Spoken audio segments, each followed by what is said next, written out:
വാങ്മയ ചിത്രം കുട്ടികൾ നിർബന്ധമായും മനസ്സിലാക്കിയിരിക്കേണ്ട ഒരു പഠന പ്രവർത്തനമാണ് വാങ്മയ ചിത്രം തയ്യാറാക്കുക എന്നത്.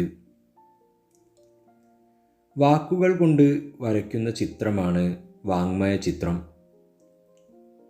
തയ്യാറാക്കിയ ഗദ്യമോ പദ്യമോ വായിക്കുമ്പോൾ വായനക്കാരൻ്റെ മനസ്സിൽ ഒരു ചിത്രം തെളിഞ്ഞു വരണം. കൂടുതൽ വിശദീകരണങ്ങളില്ലാതെ ആശയം മനസ്സിലാക്കി തരുവാൻ ഒരു ചിത്രത്തിനു കഴിയും.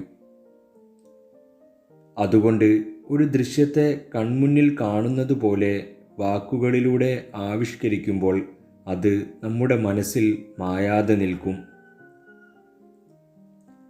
വാങ്മയ ചിത്രം തയ്യാറാക്കുമ്പോൾ ശ്രദ്ധിക്കേണ്ട 5 കാര്യങ്ങളാണ് ഇനി പറയുന്നത്. 1. വായിക്കുന്ന ഭാഗം ചിത്രരൂപത്തിൽ വായനക്കാരൻ്റെ മനസ്സിൽ തെളിഞ്ഞു വരണം. 2. ലളിതമായ ഭാഷ ഉപയോഗിക്കണം. 3. ചെറുതായിരിക്കണം. 4. ആവർത്തനം പാടില്ല. 5. വായനക്കാർക്ക് പരിചിതമായ ഉദാഹരണങ്ങളിലൂടെയോ രൂപങ്ങളിലൂടെയോ ആയിരിക്കണം അവതരിപ്പിക്കേണ്ടത്.